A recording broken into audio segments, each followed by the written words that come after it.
here's a quick word from our football educational partners over at the Scouting Academy. Listen, we've said it all the time. If you love the analysis and you're passionate about football, then you really need to check out the Scouting Academy. Whether you're a football coach, aspiring writer, or even aspiring football agent, the Scouting Academy is really a perfect place for you to learn and develop your skills as an analyst. With curriculum that spans over 375 years of coaching and personnel experience, the Scouting Academy offers you a 16-week online course that you can tailor and build to meet your needs and your interests. Whether you're learning about wide receivers or defensive linemen, you can make the experience what you want it to be. Listen, I've said it to you on this podcast many times. I've spent my own money, my own time, and time away from my friends and family because I am just this passionate about this game. And the Scouting Academy is the place where I really feel like I've learned the most I've ever learned about the game of football. It's made me a better analyst. It's made me a better person in terms of the coaching I do on the field. I can't say enough great things about it. If you have any questions about the Scouting Academy, please don't hesitate to reach out to Dan Hatman on Twitter or reach out to the Scouting Academy online via email. I'm open to all questions as well. Heck, I'm still even a student there myself. Please don't hesitate to reach out. I really think that once you learn all the tools and gain the knowledge that they have to offer, I really think you're going to be absolutely excited about the game of football again.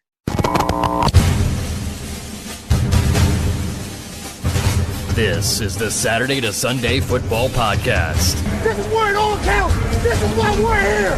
This is why each one of us are here. And now, here's your host. Welcome back to another edition of the Saturday to Sunday Football Podcast. I am Paul Perticchese, and thank you for joining me as always. It is officially NFL Draft Week. We are here. The journey will conclude this week. We have been watching these prospects, analyzing these prospects, talking about these prospects for so long now, and we finally get to see everything happen this week, where guys end up, what's a smokescreen, what's a lie, what's a truth. We get to put all the pieces together this week, and I am just super excited for it. The draft projections notebook went live last Friday. Thank you for all the people retweeting, subtweeting, talking about how much they're enjoying it. I know Matt and I are really appreciative of all the support. You know, we are about one sale away from having 50% increase from our sales in year one. And that is, you know, a huge thank you to all the people who have purchased it, who have supported us, and it means a great deal to us. So I figured I'd do a little bit of a solo pod, just kind of talking about what's the latest rumors, what I'm hearing, and also just a little bit about projecting the draft out. Very much of the goal of that notebook, and just kind of give you the condensed, overview here in podcast form of everything that, could potentially go down, in the NFL draft in terms of, how it might happen from all the sources, from everything I'm reading, listening to, and watching, putting the pieces together from the greatest draft experts and minds and insiders out there to try to piecemeal it all together in terms of how things could unfold this upcoming week in the 2019 NFL draft. So let's kind of get right into it. Top of the round one, let's talk about the big picture, some of the big ticket items that are being out there. There have been some reports that the Cardinals may not select Kyler Murray. A lot of it has to do with, ownership potentially not signing off on it. Pete Prisco, very respected reporter and writer for CBS Sports, is saying he's on record as saying he doesn't think they're going to take him. There's some other whispers out there. Tony Pauline said he thinks that Kyler Murray's still going to be the pick in the long run, but they really are going to have to sell the owner on it because he wasn't a fan of trading up for Josh Rosen last year, which he was a fan of, paying him that signing bonus, and now, trading him for pennies on the dollar, and then drafting Kyler Murray, paying that signing bonus out. So there's a lot of reports out there. I think when the dust settles, Kyler Murray's still going number one. I think Nick Bosa is going to go number 2. And then I think it gets interesting because there's a lot of reports at pick number 3 that Ed Oliver could be in play for the Jets, that Greg Williams looks at him as maybe an Aaron Donald type. Would they take Ed Oliver over Quinnen Williams? I think or Josh Allen, I think would be fascinating. Most people have had the Jets penciled in for either, Quinnen Williams or Josh Allen, one of those two players, that make a little bit more sense for what they're looking for in terms of either top end talent in Quinnen Williams or that edge rusher in Allen. But Ed Oliver is an intriguing, different type of player that they might see him as a better complement to what they have on their team. And they might see some high end upside pass rush explosiveness from Oliver, which is a little bit different than Quinnen Williams. So that's interesting. Then if that happens, it's a trickle down effect, because then number 4, what do the Raiders do? Do they take best player available, which could be Quinnen Williams? Do they take Josh Allen to replace, Khalil Mack? There's been some reports that they really like Devin White as well. And then obviously, could they surprise and take a quarterback? No one seems to know. And then number 5, Devin White has kind of been penciled in there for the Bucs for so long. But who's to say if Josh Allen or Quinnen Williams, one of those guys could very much be there? Would they pivot off of Devin White if Williams or Allen are there? And if not, well, then the Giants are sitting there at 6 and could have one of the top defensive players in the draft, either Quinnen Williams or Josh Allen, fall into their lap. And I do not think they would pass on either of those guys for a quarterback.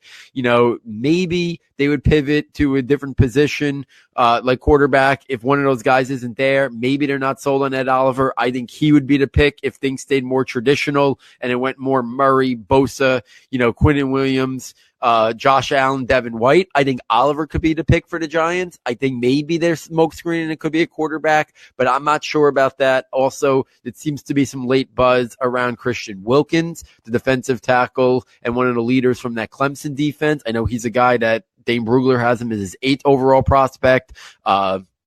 Daniel Jeremiah has him as his 7th overall prospect. He seems to be a guy that is going to go a little bit higher than maybe what we've been seeing in mock drafts. Sometimes we've seen him fall to the second half of round 1 in that 15, 16 to, 23 range. I have a feeling he's going to come off the board a little bit earlier, whether it's at the Giants at 6, I'm not sure. But if it's not the Giants at 6, maybe it's Buffalo at 9, maybe it's the Falcons at 14, maybe it's the Dolphins at 13. I think there's a handful of teams in there that might like Christian Wilkins more than has been led to believe by many out there. So I think that's an intriguing storyline to follow. Obviously, the quarterbacks, there's so many domino effects, because once Arizona most likely takes Kyler Murray, where does Josh Rosen end up? Because if Josh Rosen ends up with the Redskins, well, then the Redskins are out on taking a quarterback. If Josh Rosen ends up on the Giants, then the Giants are out on taking a quarterback. So if all of a sudden the Giants pass on a quarterback at 6,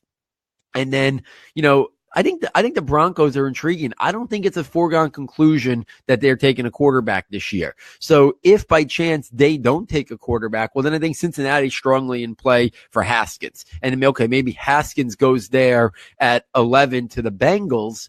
But then a lot of talk's been the Dolphins are going to push this off to next year, and that they are obsessed with Tua and things like that. So if Haskins goes 11 and the Broncos passed and the Giants passed at 6, well, then things start to get really interesting, because then it's okay, possibly Miami has their choice of Drew Lock or Daniel Jones if they want him. But what if they pass also?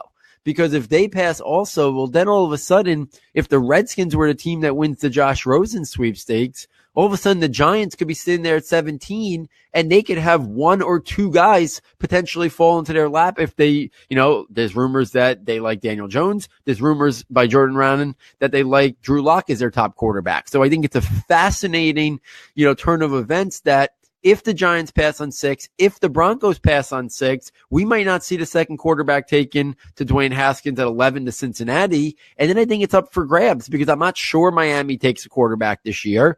If the Redskins trade for Josh Rosen, they don't take a quarterback, and then do the Giants get one at 17 if they like one enough? And, if the Redskins, don't trade for Josh Rosen, they could take a quarterback at 15.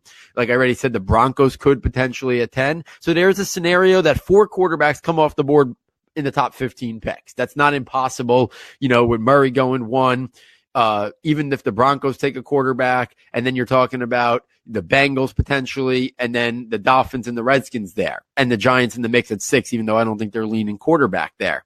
So there's a scenario where 4 go in the top 15, but there's also a scenario that 2 go in the top 15. And then the Giants are sitting there at 17, and maybe 2 guys are staring them at the face, and they choose between potentially 2 quarterbacks. So there's so many layers of the quarterback, and we know historically teams have traded up to get their quarterbacks, whether it was the Chiefs going up for Mahomes, the Jets going up for Darnold, the Texans going up for Deshaun Watson. Last year, Buffalo going up for Josh Allen, the Cardinals going up for Josh Rosen. That's historically what happens. So will the Bengals, the Giants with their second first-round pick, the Redskins, the Dolphins, will any of those teams trade up and feel the need to trade up?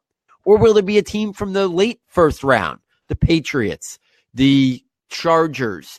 There's been some talk about the Packers. Will one of those teams make an investment and a move up for a quarterback? And then the latest nugget, and this was dropped by Jay Glazer yesterday, and when Jay Glazer speaks, we should all listen, because when the Odell Beckham story first broke, people wanted to kind of poo-poo it and say it wasn't legitimate and real. It turned out it was real. And then the story afterwards, Jay Glazer said he doesn't put things out there just that are rumors, that are just might happen. That's not in the business of what he does. He puts out there things that he feels really solidified is going to happen. Now, maybe he puts it out as a rumor out of respect for what he's heard, but he did say that he'd rather be right on 5 or 6 things than take a guess on 20 and be right on 10 of them. And I think when he puts it out there that he thinks that 5 quarterbacks could go in round 1, that could very well be him saying he thinks a bold, take is Odell Beckham might be traded. Maybe he knows that Will Grier could potentially be going in the back of round 1, whether he is heard Patriots or Chargers or Giants trading back up into the late first round for Will Grier. I think that's very much in play. So I think that's another big storyline to follow. You have the cornerback storyline. Will 2 cornerbacks go in round 1? Will 1 cornerback? Will there be a flurry of cornerbacks going in that round? How many go in round 1? There's so many different pieces to the puzzle. Wide receivers, we might only have 1 wide receiver. It could be Marquise Brown, slim chance that A.J. Brown, and then the wild card is DK Metcalf. Does he go in round 1 or does he fall to round 2? Paris Campbell's another guy on the peripheral, potentially could slide into round 1. How many tight ends? So there's so many different layers. So if we kind of just use the rest of this episode as a little bit of foreshadowing in terms of what I'm projecting in my draft projections notebook. And again, if you're interested in getting the draft projections notebook, it's $9.99, but that's only one of 4 notebooks you get. You get the scouting notebook, which has been out since August, which has over 100 player profiles, strengths, weaknesses, how they win, scheme fits, all that stuff. You get the rankings notebook, which has all our different rankings. It has our draft eligible rankings. It has our draft class rankings based on film and talent. It has our tiers. It has our updated Devy rankings, which include all of the incoming freshmen that we think deserve to be in there. And then right after the draft, I will be updated in real time the dynasty rookie ranking. So at the end of night 1, I'll put the guys who were drafted. Then at the end of night 2, I'll add those guys. And then after the day 3, I'll add all of those guys in. And by waking up sometime on Sunday, middle of the day Sunday, dynasty rookie rankings will be completely updated for you guys, for people who have their drafts right away. So those have been done, and you get them as a part of the 4 notebooks. Draft projections notebook just came out this past weekend. That's the 3rd. And then the freshman notebook, which will have player profiles on about 40 of the top incoming freshmen, will come out by the end of the month as well. It is a can't miss, must read for all Devy players or people who just want to get a leg up on these guys. But if we kind of circle back to the draft projections notebook, this will be updated throughout the rest of this week. My final update will probably be the day of the draft, moments before the draft starts. If I'm hearing any latest rumors, updates, and stuff like that, I will do my best, and I will probably put a picture out on Twitter of my projected top 32, top 102, and top 54. So it's kind of out there for everybody to see, even if you don't buy the draft projections notebook. Obviously, you get a lot more. The draft projections notebook has tabs for every single position, offense and defense. It has notes on over 400 players. It has their combine measurements if they performed at the combine. It has round projections, and it has the order in which I think these guys are going to get taken. That's in each individual tab. And then there's a tab that's just a big board for the projected top 32 with guys who were underneath it who were just missed, projected top 102, guys who just missed, and projected top 254 every pick in the draft. Last year, we were fortunate enough to correctly predict 28 out of 32 picks in round one, 85 out of 100 in the first 3 rounds, and 202 out of the overall 256 last year in the entire draft. It's a more crazy draft this year, so I can't say or promise that the numbers are going to be as good as last year, but I'm doing my best to hear everything that's out there and trying to make sense of it all. So if we stay on round one, we've already talked about the quarterbacks. I think 4 quarterbacks are coming off the board. I think the one guy to keep, in the back of our minds who could be a surprise pick is definitely Will Grier. I think that is very much in play. In terms of the running backs, I think the only running back that's coming off the board on night one is Josh Jacobs. I don't think there's going to be any surprise Rashard Penny types that kind of sneak into the back end of round one this year. In terms of the wide receivers, I already mentioned it. I think there's 1 or 2 wide receivers who could go in round one. I think Marquise Brown is a lock. I think DK Metcalf right now is in my projected top 32. He's definitely one of the names, though, that could pivot out, and I could switch before draft kicks off on Thursday of this week. Guys to keep in consideration, I think, are A.J. Brown and Paris Campbell. I think those are the 2 guys, and then a slim possibility of N'Keal Harry. I think those are the other 3 guys that could potentially sneak into the back end of round one. But right now, I'm saying Brown is a lock, and I'm saying DK Metcalf is the most likely other name to potentially go in round one with A.J. Brown as the wild card.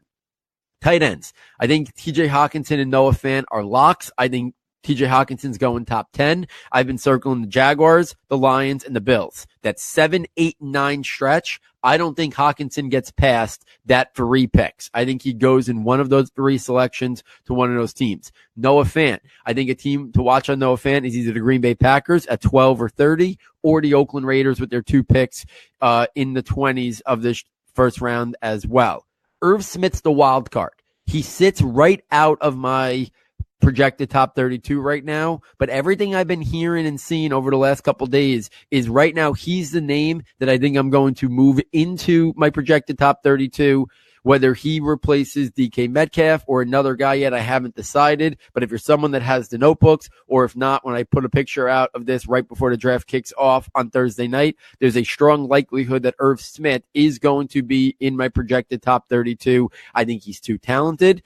Matt Wallman had a great comp to Delaney Walker. I think there's teams like the Patriots, the Raiders, and other teams at the back end of round one that could use a player like Irv Smith. I think he's the most ready route runner and pass catcher of the tight end group, and he can make an immediate impact more than even a Noah Fant and more than even Hawkinson in terms of the pass receiving game, in terms of being reliable and consistent. So keep an eye on Irv Smith Jr. He's probably going to move his way up into the projected top 32.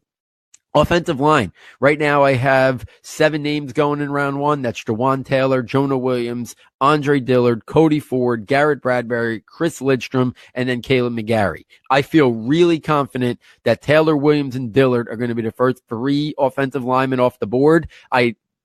Much less confident in the order in which those 3 are going to come off the board. I think they can come off in any order. Taylor's the one that you see most often mocked the earliest, but I would not be surprised if Jonah Williams leapfrogs him. I think Jonah Williams is the safest and the most rock solid, play variety of positions and going to potentially be an all-pro. So I think Taylor, Williams, one of those 2 guys will be the first offensive lineman. The next one will be whoever doesn't go first, but Dillard is the wild card. He could move up into that mix as well. After that, I feel confident that Cody Ford and Garrett Bradbury will go on night one. I think Lidstrom, it sounds like the latest. If a team is like a zone running based team, I think Lidstrom has a great chance to go in the 20s. And then Caleb McGarry is one of those guys that could pivot out. So Caleb McGarry is a guy who I could pivot out of there and put Irv Smith Jr. in there, or I could pivot him out and put another offensive lineman in there. The guys who I think are very much in consideration to go in round one that I have just below round one right now is Dalton Risner, Elgin Jenkins, and Eric McCoy. So there's a strong likelihood that I kind of pivot out McGarry and pick one of those guys to jump in, maybe even two of those guys, because I think there's a possibility Jenkins, McCoy, and Risner. I think there's a possibility two of those guys sneak into the back end of round one. I think right now, if I had a pick, I would pick Jenkins or McCoy ahead of Risner to go there. So I think those three there are very much possible. The edge guys, I feel real confident that there's going to be 6 edge prospects taken in this first round. Nick Bosa, Josh Allen, Montez Sweat, Rashawn Gary, Brian Burns, and Cleveland Farrell. I think those are the guys. I think Bosa and Allen will be the first 2.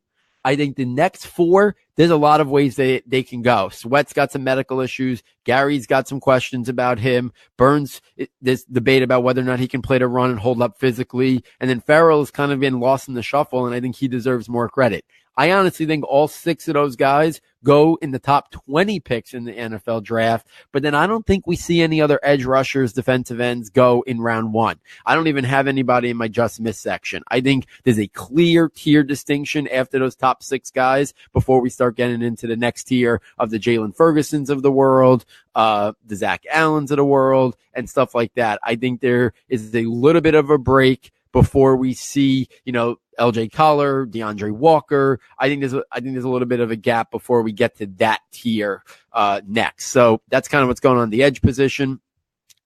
At the defensive tackle position, I think there's 4 guys. I think there's 5 guys. I feel confident that all 5 of them are going to go in round 1. I think it's going to be Quinnen Williams, Ed Oliver, Christian Wilkins, who I already talked about, is moving up boards, Dexter Lawrence, Jeffrey Simmons. I think all 5 of them. If I was going to put any wild cards as a guy who could sneak in, I would say that wild card is Jerry Tillery out of Notre Dame. I think he's very much warrants going in the back end of round 1, but I could see him falling to the top of round 2 as well. And then linebackers, I think there's 2 guys, and I don't think there's any debate about them. I think they're going top 12, Devin White, Devin Bush. I don't think there's any other linebacker in consideration. Once upon a time, Mack Wilson was in play, but I do not think so anymore. At the cornerback position, right now I only have 2 guys in my projected top 32, Greedy Williams and Byron Murphy, but I think this is the position that can mix things up because Rocky Sin is a name that's generating a lot of buzz. I think he can sneak into round 1. Lonnie Johnson, the long athletic corner from Kentucky, I think he can be a late round 1 pick. You have DeAndre Baker. Obviously, he was a guy once upon a time considered the top corner in this class. He's fallen off a little bit due to some character questions, work ethic, didn't test as well at the combine, but he's going to be invited to the NFL draft. So there's still enough buzz that people think he could go round 1. Right now, he sits out of it. And then the wild card is Sean Bunting. He's a guy who I think is very intriguing. He's been generating a lot of buzz. If there's a real surprise pick at the end of round 1, whether it's the Patriots or the Rams, I could see Sean Bunting out of Central Michigan being that pick. So I think, I only have 2 in there, but I have 4 other guys that are strongly in consideration that I would not be surprised if any of them kind of get into round 1. And at the safety position right now, I have 1 name, and he's not even a lock. I think as I finalize this right up until the draft on Thursday night, I could even see myself taking Jonathan Abram out of my projected top 32 and replacing it with another player from a different position, whether it's another guy from the secondary like Rocky Sin or one of those offensive linemen or Irv Smith like I talked about before. But I do think Jonathan Abram is most likely going to be the first pick from the safety position. But if not, keep a close eye on Juan Thornhill out of Virginia. He'd be my next guy who just missed, who I think could be a surprise round 1 pick.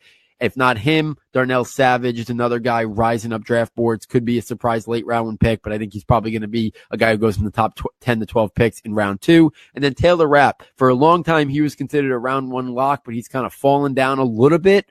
There still could be a team that loves him and is going to kind of put the combine concerns off to the side and just kind of roll with Taylor Rapp and make him the pick. But right now, I think Thornhill and Savage have a greater chance at being surprise late round 1 picks than Jonathan Abram. So that's kind of my round 1 right there. I have my projected top 32. I have about, 12 to 14 names who I think are in play, 15 other names who I think could be surprise round one picks. I'd be surprised if the top 32 picks don't come from the 45 or 46 guys I have on that tab. I truly do believe those are the guys that the first round is going to come from. But last year, we had a couple surprise picks there, with the Steelers making a surprise pick and Rashard Penny going in there. So there's always a couple surprises. So it'll be if there's surprises that are so far out there that aren't even in the list of 45 guys I have or so on my projected top 32. Just a little bit more big picture. I think the top 3 rounds are really intriguing. So right now I had 4 quarterbacks going in round 1. Right now, I have 7 quarterbacks going in the top 3 rounds with Will Grier, Ryan Finley, and Tyree Jackson. Tyree Jackson, I think, is a questionable one. He could be a guy that I move down to get somebody else up into the top 102. I think he has a chance to go in round 3, but I also could see him fall into the early part of day 3 as well, especially with 6 quarterbacks I clearly think are going ahead of him, plus the Josh Rosen factor. That could take up quarterbacks for 7 different rosters. So I do believe that Tyree Jackson could potentially fall to early day 3. He's a guy who I could see myself moving down. At the running back position, we only had 1 in the top 32. I do think we're going to see 4 or maybe 5 more come off the board on night 2. I think Miles Sanders, David Montgomery, Darrell Henderson, and Damian Harris. I feel pretty confident that those guys go. The one other guy I have as being a top 102 pick is Travion Williams, but he's another guy similar to Tyree Jackson. He's the last guy on my running back list who I think is projected right now to go in the first 3 rounds. I could easily pivot him out and move Justice Hill in, or I can pivot him out just like Tyree Jackson and move players from other positions, whether it's offensive line or D-line or more cornerbacks or another wide receiver. So he's a guy who I have on the bubble right now. He's in it, but I could see me switching him out before the draft kicks off on Thursday. At the wide receiver position, I talked about only having Marquise Brown and DK Metcalf in my current projected top 32, with Brown, Campbell, and Harry as my next. I think guys who are locks for day 2, obviously Brown, Campbell, and Harry are going to go off the board early if I think they have a shot to go in round 1. But add to that list Deebo Samuel, Hakeem Butler, Miles Boykin, Riley Ridley, J.J. Arcega-Whiteside, Terry McLaurin, Mecole Hardman. I think all of those guys are going off the board in the first 102 picks by the end of night 2. Right now, the last guy I have as a wide receiver coming off the board in the first 3 rounds is Andy Isabella out of UMass. But by having Andy Isabella in there, that means I have Calvin Harmon, Emmanuel Hall, and Jalen Hurd in the just miss section. I'm much higher than the NFL, it sounds like, on Calvin Harmon. I think he should go. The only person that really seems to have him pretty high that makes me question whether or not he could fall to that is Gil Brandt has him in his top 60. And Gil Brandt, I think, does a good job of evaluating these guys, but also taking information from what he's hearing. So Calvin Harmon is a guy, or Emmanuel Hall is a guy I could either add and make it 14 wide receivers go in the top 102, or could potentially have them replacing Andy Isabella as well. And then Jalen Hurd is also a little bit of a wild card. I think the NFL is high and intrigued by his skill set. Some other guys like Travis Fulgham, Gary Jennings, Darius Slayton, Anthony Johnson, they could be surprise, late round 3 picks, but I think more likely those guys make up, a bunch of the wide receivers taken in round 4. At the tight end position, we already talked about the big 3. I think 3 other guys are locks now. I'm confident in saying locks that 3 more guys go in the first 3 rounds. And those guys to me are Dawson Knox, Cahill Warren, or Jay Sternberger. I think those are the 3 guys who I think are going to go. And I am struggling with the order. I think Dawson Knox could be the 4th tight end taken. I think Warren could be the 5th. And I think Sternberger could be the 6th. If I could look at it and say guys in the just missed who could be some surprises, I think Josh Oliver, Drew Sample, or Foster Moreau are the only 3 other tight ends that I could see being surprised late round 3 picks.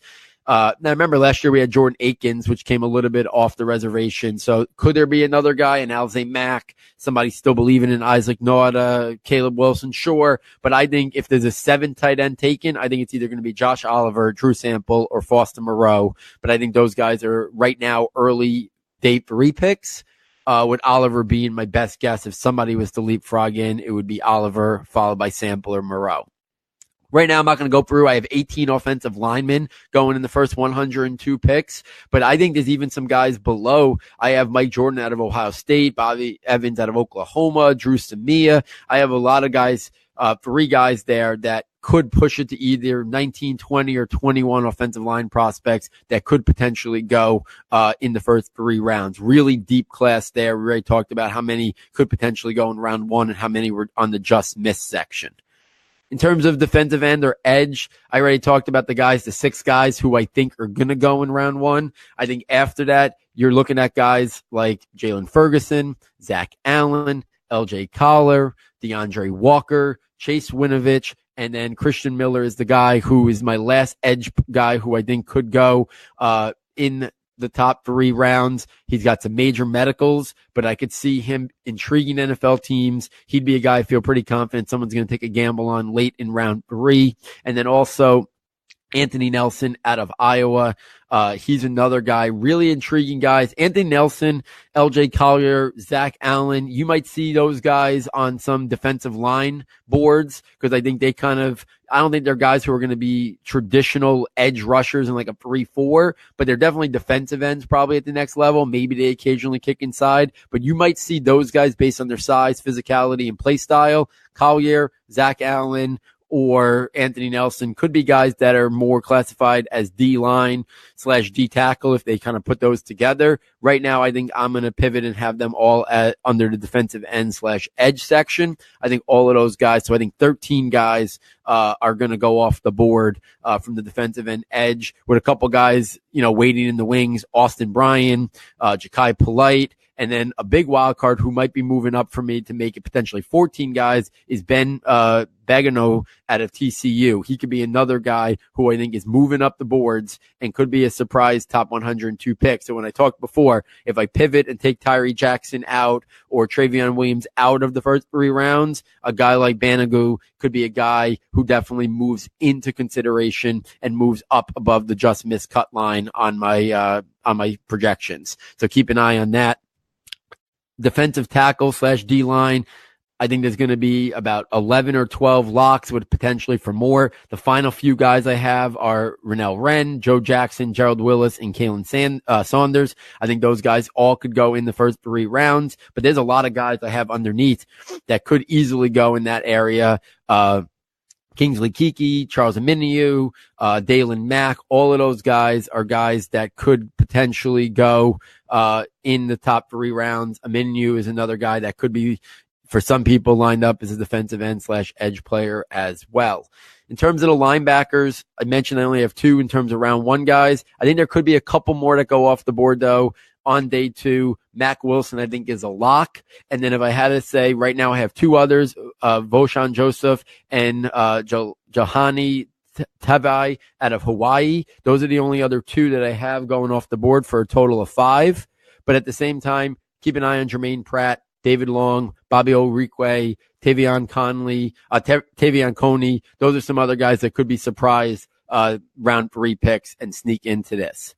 Quarterbacks, I mentioned them before. Only a couple I think are going to go in round 1, but I think there's a lot in round 2 and 3 that are going to come off the board. Right now, I have 14 cornerbacks in the top 102, so that's something to keep a close eye on, and that's leaving some guys off like Chris Boyd, Isaiah Johnson, Iman Lewis Marshall, and Kendall Sheffield, who I think could sneak into the late round 3, but could be early round 4 picks as well.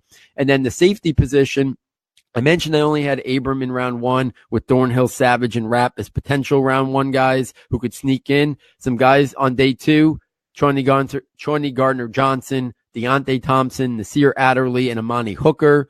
I feel confident that all of them are definitely locks to go in the first 3 rounds, except Amani Hooker. Wouldn't be stunned if he falls to the early part of round 4. couple guys who could surprise and go a little bit earlier and sneak into the top 102. Marquise Blair, Mike Edwards, Marvell Tell, and Sheldrick Redwine are some safeties that could sneak into the top 102. So there's just a little look at what the draft projections notebook looks like in terms of the projected top 32, in terms of the projected top 102 tab right now. You get that updated to the final minute before the draft. You get the projected top 254, which is a great resource to look at. I will be highlighting these in real time. I'll also be tweeting out in real time. So it might take me a little bit longer to get to the notebook to kind of highlight and keep that updated as well. But you get tabs for every position. You get notes, all of that. It's tremendous resource, guys. I think you guys will really appreciate the feedback we've gotten has been fantastic on it.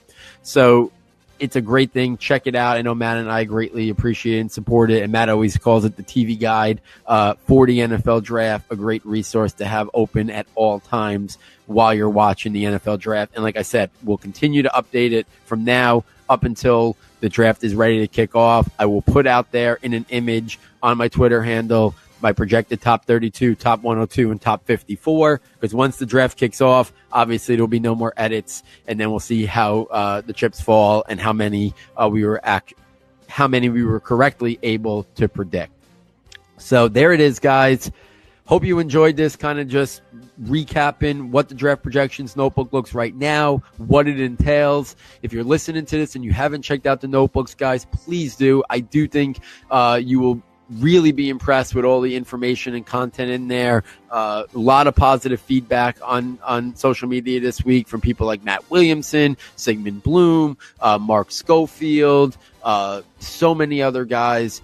So hopefully you're willing to check it out. It is the best way to help support the show. If you're a longtime listener, it's these sales of this that kind of help us just kind of cover, our basis and our budget and continue to do what we're doing, and help provide everything that we're doing in terms of the server and all that stuff. So if you're interested, please check it out. If you have any questions, you can reach out to me or Matt on Twitter, and we'll gladly respond there as well. So on behalf of Matt, on behalf of our sound and tech engineer, David Nicano, and myself, thank you for joining us, and we look forward next time taking you from Saturday to Sunday.